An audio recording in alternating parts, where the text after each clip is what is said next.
सही से समझना, बूझना और कारगर करना। और इसी फैक्टर के साथ एस्ट्रोलॉजी अंगांगी जुड़ित है। जैसे इस समय अगर कोई मेष राशि वाला ये डिसीजन ले कि हम कोई नया बिजनेस करेंगे,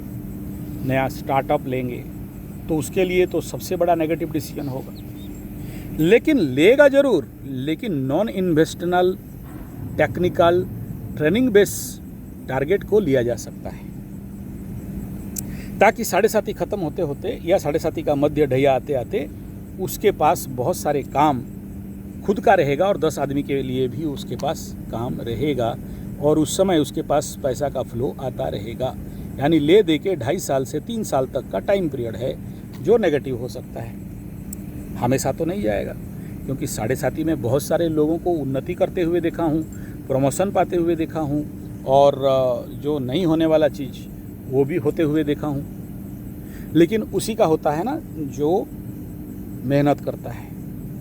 समय के तकाजा के अनुसार। जैसे आज इंटरनेट का ज़माना है, लेकिन इंटरनेट से इस भाव से हम बैठे कि यूट्यूब में वीडियो बनाएंगे और पैसा देगा, गोली मारो, लेकिन वीडियो देना बंद मत करो, क्योंकि धरती में जो दिखता है वो बिकता है। यानी आपको अगर कोई भी सब्जेक्ट मैटर के ऊपर वीडियो बनाना है या लोगों को ज्ञान देना है, या अपने लिए भी जब आप उस फैक्टर पे काम करने लगोगे तो आपका भी ज्ञान बढ़ेगा, आपका भी कैपेसिटी बढ़ेगा, आपका भी फॉर्नेस, आपका भी परफेक्शन बढ़ता जाएगा।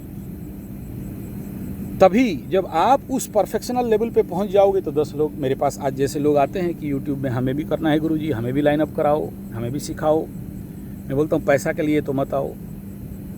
पैसा अपने आप तुम्हारे चरण पे कूद के आएगा, तो लेकिन अपने ऊपर, अपना परफेक्शन के लिए, अपने नॉलेज के लिए, अपने ज्ञान के लिए काम करो। आपके पास कोई भी प्रोडक्ट है, कोई भी चीज़ बेचना चाहते हो, मार्केट लीडिंग लेना चाहते हो, इकोनॉमिकल लीडिंग के ऊपर काम करना चाहते हो, तो सबसे इम्पोर्टेंट फैक्टर क्या है कि मैं पहले इन सभी जो कुछ भी आज के डेट में मेरे पास अवेलेबल है, हम नया ढूंढने जाएं तो फंस सकते हैं। लेकिन जब भी मैं आप लोगों को बोलता हूं कि भाई देखो, इसीलिए हर दिन राशिफल बनाता हूं, कोई देखे नहीं देखे, कम भी हुआ है ज़्यादा भी हुआ है, कि जब भी आप देखते हो कि आपके ज़िंदगी में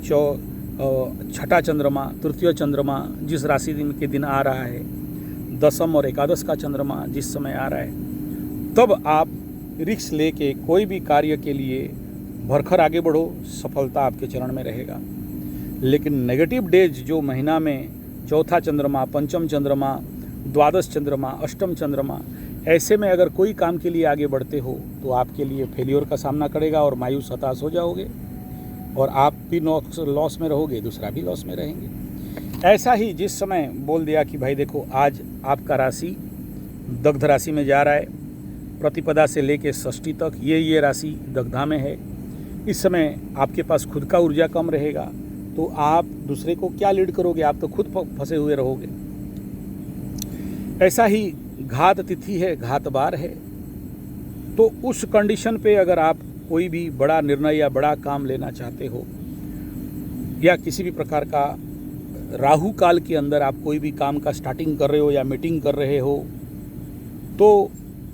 समझ लेना कि आपके लिए कोई खास प्रॉफिटेबिलिटी होने वाला तो नहीं है। फ़ायदा होने की जगह में वो नुकसानदेह हो सकता है। तो उस क्षेत्र में आपको थोड़ा सा एस्ट्रोलॉजी का भी सहायता लेना है। नहीं समझ में आया तो टारो कार्ड डाल दो, देख लो कि भाई ये पॉजिटिव होगा या नेगेटिव होगा, तो भी आप ज़िंदगी में हारोगे नहीं। इन विषय बिंदु के ऊपर बहुत ध्यान देना चाहिए। तीसरा विषय बिंदु ये है कि देखो, अभी वर्तमान समय में एक सामान्य से सामान्य आदमी भी अपने जीवन में कोई भी कार्य करता है तो वो आगे तक सोचता है कि इससे कोई रिस्क तो नहीं है। रिस्क एनालिसिस क्या है, लॉस एनालिसिस क्या है, फिर प्रॉफिट एनालिसिस क्या है, और दूसरा विषय है इंट्यूशन कि कौन इस समय मेरे अंदर इंट्यूशन क्या हो रहा है। लेकिन नेगेटिव टाइम में नेगेटिव इंट्यूशन आ जाता है और फंस जाते हैं। जैसे मैं एग्जांपल दे रहा था, एक डॉक्टर साहब, एक क्यों 4-5 ऐसे डॉक्टर अभी मेष राशि के, जो छोटा सा सामान्य डिजीज़ को बोले कि नहीं ऑपरेशन कर लेंगे, लेकिन जब ऑपरेशन टेबल पे फाड़ा गया तो कुछ और भयंकर रूप ले लिया और उससे फ़ायदा के जगह में लाखों रुपया का नुकसान आईसीयू फाईसीयू सब बुक करके अपना पेशेंट के लिए करना पड़ा। तो